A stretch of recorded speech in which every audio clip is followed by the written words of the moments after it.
अस्सलाम वालेकुम। मेरा नाम अली ज़हूर मेहदी है।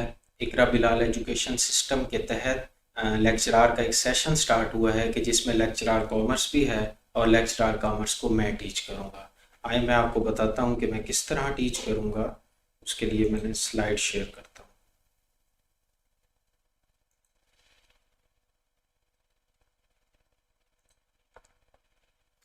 जहाँ तक मेरी क्वालिफ़िकेशन का ताल्लुक है, मैंने एमफिल किया है बिज़नेस एडमिनिस्ट्रेशन में फ्रॉम आईबीए पंजाब यूनिवर्सिटी। और इससे पहले मैंने बीबीए ऑनर्स किया था कि जिसमें मैंने टॉप किया था विद 3.96 सीजीपीए। जहाँ तक पीपीएससी और एफपीएससी के एक्सपीरियंस का ताल्लुक है, तो मैंने लेक्चरार का टेस्ट भी क्लियर किया हुआ है, असिस्टेंट अकाउंट ऑफिसर का, सीनियर ऑडिटर का भी टेस्ट क्लियर किया। ये इनके रिजल्ट्स हैं। ये लेक्चरार कॉमर्स का रिज़ल्ट है, ये असिस्टेंट अकाउंट ऑफिसर का रिज़ल्ट है, और ये सीनियर ऑडिटर का एफपीएससी ने लिया था, ये उसका रिज़ल्ट है। इन तीनों में मेरा नाम है। रोड मैप की बात करें तो हम टोटल 15 सब्जेक्ट्स को कवर करेंगे। और ये सेशन हमारा तकरीबन 3 महीने का होगा। और इस सेशन से ना सिर्फ आपको लेक्चरार कॉमर्स में फ़ायदा होगा, बल्कि बीपीएससी और एफपीएससी में बिजनेस के हवाले से जितनी भी सीट्स आती हैं, सबके लिए ये सेशन फ्रूटफुल होगा। बीपीएससी में for example assistant account officer की सीट आती है, इंटरनल ऑडिटर की आती है, म्यूनसिपल ऑफिसर फाइनेंस की आती है। डिफरेंट सीट्स आती रहती हैं और डिफरेंट क्वालिफिकेशन रिक्वायर्ड होती हैं। और एफपीएससी में भी डिफरेंट सीट्स आती रहती हैं, सीनियर ऑडिटर की आती है, लेक्चरर कॉमर्स की सीट आती है। तो ये हमारा जो सेशन है, ये हर तरह के टेस्ट के लिए कि जो कि बिजनेस से रेलिवेंट है, फ्रूटफुल हो।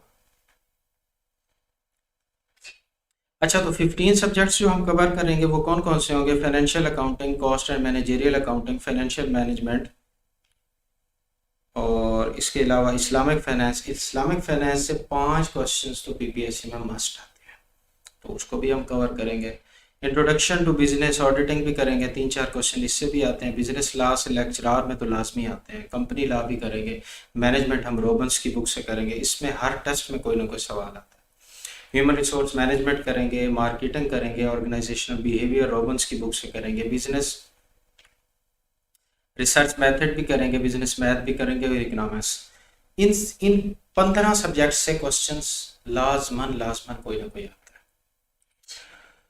और हमारा जो प्रिपरेशन साइकिल है वो इस तरह होगा कि सबसे पहले हम रिकमेंडेड बुक्स से अपने कंसेप्ट्स को क्लियर करेंगे। फिर उसके बाद प्रैक्टिस मटेरियल की तरफ आएंगे, हम एमसीक्यूज की प्रैक्टिस करेंगे। फिर आप लोग पीपीएससी या एफपीएससी का जो भी टेस्ट होगा उसे अपेयर होंगे उसमें। और अगर खुदा न खास्ता फेल हो जाते हैं तो इसी साइकिल को दोबारा फॉलो करें। अब सवाल ये पैदा होता है कि हम प्रैक्टिस मटेरियल की तरफ डायरेक्ट क्यों नहीं आ रहे, हम रिकमेंडेड बुक्स की तरफ क्यों जा रहे हैं? तो इसका जवाब ये है कि मार्केट में अवेलेबल जितना भी प्रैक्टिस मटेरियल है लेक्चरार का या किसी भी बिजनेस के टेस्ट के हवाले से, तो उसमें बहुत सारा इररेलेवेंट मटेरियल है। और पीपीएससी रिकमेंडेड बुक से पूछता है। रिकमेंडेड बुक्स मैं आपको बताता हूँ, फॉर एग्जांपल मैनेजमेंट रॉबर्ट्स की बुक्स से, एचआरएम टेस्लर की बुक से, ऑर्गेनाइजेशनल बिहेवियर ये भी रॉबिन्स की बुक से, फाइनेंशियल मैनेजमेंट गिटमैन की बुक से। तो पीपीएससी इन रिकमेंडेड बुक से क्वेश्चंस बनाता है और हम इररेलेवेंट इंफॉर्मेशन देखते रह जाते हैं। हम इन इररेलेवेंट इंफॉर्मेशन की प्रैक्टिस करते करते रह जाते हैं। मुझे पता है कि इस प्रैक्टिस की भी ज़रूरत है, लेकिन जो है ना, पहले अपने कंसेप्ट्स को क्लियर करेंगे, उसके बाद इधर आएंगे। अब यहाँ पे ये एक और सवाल भी पैदा होता है कि भाई इन्हीं किताबों को पढ़ के तो हमने डिग्री की थी, तो फिर यही किताबें हमें इस काबिल क्यों नहीं बना रही कि हम पीपीएससी का टेस्ट क्लियर कर लें? तो उसका जवाब ये है कि आपने जब ये किताबें पढ़ी थी तो पीपीएससी के एंगल से नहीं पढ़ी थी। मिसाल के तौर पे आपने अकाउंटिंग की, एंट्रीज पे ज़्यादा फोकस किया, न्यूमेरिकल पे फोकस किया। आपने फाइनेंस पढ़ी तो वैल्यूएशन पे ज़्यादा फोकस किया। थ्योरी का जो पार्ट था ना, उसको आप इग्नोर करते रहे। और पीपीएससी थ्योरी से ज़्यादा पूछता है। जो फाइनेंशियल मैनेजमेंट की किताब में थ्योरी होती है, उससे वो ज़्यादा पूछता है। वैल्यूएशन, न्यूमेरिकल, यहाँ से बहुत कम आते हैं सवाल। और एंट्रीज, जनरल एंट्रीज की बात करें तो वो तो 2 या 3 आती होंगी, कभी कभी 1 आ जाती है। और हमारा सबसे ज़्यादा फोकस एंट्रीज पे होता है। आए मैं आपको बताता हूँ कि किस तरह हम तैयारी करेंगे बुक्स से। आया सारी सारी किताब पढ़ेंगे या सिर्फ रेलिवेंट मटेरियल को पढ़ेंगे। अच्छा, फॉर एग्जांपल ये गेटमैन की मैंने बुक खोली है, तो अब ये इन बॉन्ड वैल्यूएशन का एक चैप्टर है, इंटरेस्ट रेट फंडामेंटल्स। ये उसने इंफॉर्मेशन दी हुई है, काफ़ी सारी इंफॉर्मेशन है इस। रियल रेट ऑफ इंटरेस्ट हो गया, फिर उसके बाद नॉमिनल और एक्चुअल रेट ऑफ इंटरेस्ट या रिटर्न। अब ये देखें काफ़ी सारा मटेरियल। आया हम सब पढ़ेंगे? हमने सब नहीं पढ़ना, हमने उतना पढ़ना है जितना पीपीएससी रिक्वायर्ड कर रहा है। पीपीएससी को ज़रूरत है, पीपीएससी हमसे चाह रहा है कि इन चीज़ों का आपको पता होना चाहिए। हमने सिर्फ उतना पढ़ना है बस। इसके लिए स्लाइड्स की जो अप्रोच है ना, वो बहुत फ्रूटफुल। स्लाइड्स में सिर्फ रेलिवेंट डाटा अवेलेबल होता है। ये देखें, जैसे सबसे पहले लर्निंग ऑब्जेक्टिव था इंटरेस्ट रेट और रिक्वायर्ड रिटर्न। तो इंटरेस्ट रेट डेट इंस्ट्रूमेंट के लिए यूज़ होता है और रिक्वायर्ड रिटर्न इक्विटी के लिए। इसी तरह मैं ये शो कर देता हूँ, ये सारा हम सिर्फ रेलिवेंट मटेरियल पढ़ेंगे। इररेलिवेंट मटेरियल इस पूरी पूरी किताब को नहीं पढ़ेंगे। पूरी किताब को पढ़ा तो हम इररेलिवेंट इंफॉर्मेशन पढ़ रहे होंगे, तो हमने इररेलिवेंट नहीं पढ़ना। हमने, हमारे पास टाइम कम है, हम रेलिवेंट चीज़ पढ़ेंगे। तो इस तरह हम तैयारी करेंगे ये स्लाइड्स से, ठीक है। और मिसाल के तौर पे मैं आपको अकाउंटिंग का भी दिखा देता हूँ। स्लाइड से सिर्फ रेलिवेंट इंफॉर्मेशन पढ़ेंगे।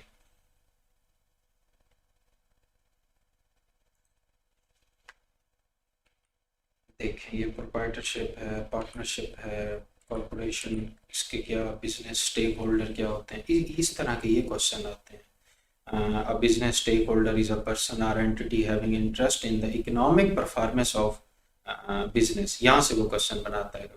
वो यहाँ फिल इन द ब्लैंक्स दे देगा कि इकोनॉमिक्स परफॉर्मेंस मेजर करते हैं या ऑपरेशनल परफॉर्मेंस, क्या परफॉर्मेंस, नन ऑफ दीज। इस तरह के वो क्वेश्चन बनाता है, यहाँ थीरी से उठाता है, जो कि थीरी पे हम ज़्यादा फोकस ही नहीं करते। The role of accounting in business, यहाँ से क्वेश्चन बनाता है। लैंग्वेज ऑफ बिजनेस, और उसके अलावा प्राइवेट अकाउंटिंग क्या होती है, पब्लिक अकाउंटिंग क्या होती है, ठीक है ना। और इसके अलावा एसेट्स, ये तो बिल्कुल एक आसान से क्वेश्चंस हैं।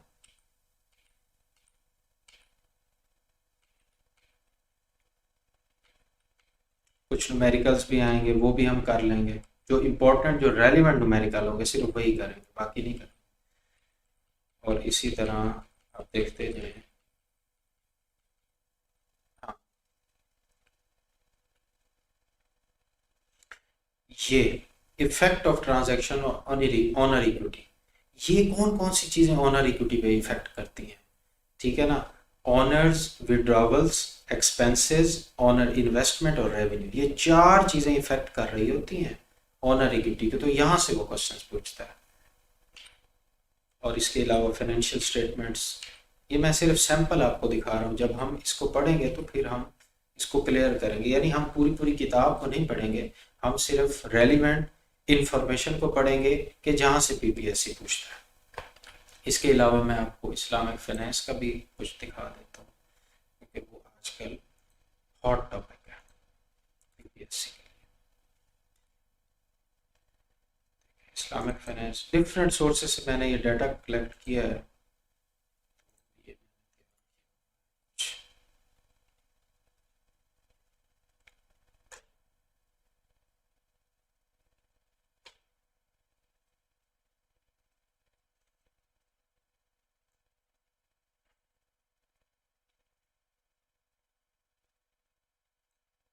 ये देखें, यानी फाइनेंसिंग के कौन कौन से इंस्ट्रूमेंट्स यूज़ होते हैं, इन्वेस्टमेंट के लिए कौन से यूज़ होते हैं, मुराबहा, इस्तना, इजारा, मुदारबा, मुशारका, और इसके अलावा जो है ना किफ़ाला, ये डिफरेंट तरह के तिकाफुल, ये डिफरेंट तरह के जो है ना इंस्ट्रूमेंट यूज़ होते हैं। इनका क्या यूज़ है, ये किस तरह यूज़ होते हैं, तो इनको हम डिटेल में पढ़ेंगे। जैसे सलम क्या होता है, सलम, सलम की डेफिनेशन क्या है, उसके सलम और मुराबहा में क्या फ़र्क होता है, मुसव्विमा क्या होता है, मुराबहा और मुसव्विमा में क्या फ़र्क होता है। तो ये यहाँ से आजकल पीपीएससी बहुत ज़्यादा पूछ रही है। 5 क्वेश्चंस तो मस्ट वो पूछती है इस्लामिक फाइनेंस से। और इसी तरह हम मैनेजेरियल अकाउंटिंग भी करेंगे गैरिसन की बुक से, उसके लिए भी कुछ स्लाइड्स प्रिपेयर की हुई हैं।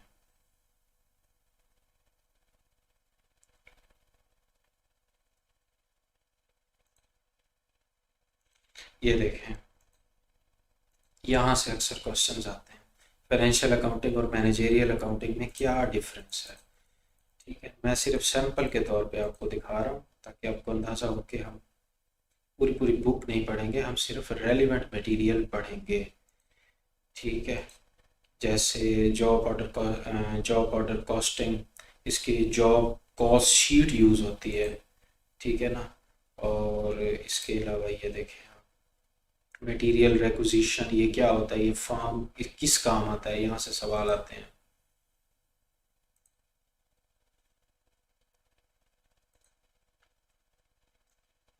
तो इस तरह की हम तैयारी करेंगे डिफरेंट सोर्सेज से।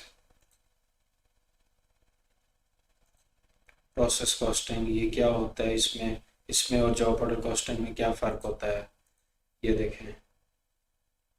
जॉब ऑर्डर कॉस्टिंग और प्रोसेस ये इंपॉर्टेंट क्वेश्चन होता है। ठीक है ना। इधर जॉब कॉस्ट शीट यूज़ होती है, इधर डिपार्टमेंट प्रोडक्शन रिपोर्ट यूज़ होती है प्रोसेस कॉस्टिंग में, ये डिफरेंस इनका आता है। और इसी तरह जो है ना प्रोसेस डिफरेंट डिपार्टमेंट्स में हो रही होती है, डिपार्टमेंट 1 2 3। और इसके अलावा हम ये देखेंगे कि इनकी फिर जर्नल एंट्रीज कैसे होती हैं, प्रोसेस कॉस्टिंग में किस तरह होती है, जॉब ऑर्डर कॉस्टिंग में किस तरह होती है, यहाँ से क्वेश्चंस बनते हैं। प्रोसेस कॉस्टिंग में पर यूनिट कॉस्ट कैसे कैलकुलेट की जाती है, जॉब ऑर्डर कॉस्टिंग में पर यूनिट कॉस्ट कैसे कैलकुलेट की जाती है, ये सब हम देखेंगे। तो दो तरह की ऑप्शंस हैं आप लोगों के लिए। एक तो ये कि जो हमारे साथ जुड़ना चाहेगा उसकी 10,000 फीस होगी, तकरीबन 3 माह का ये कोर्स है।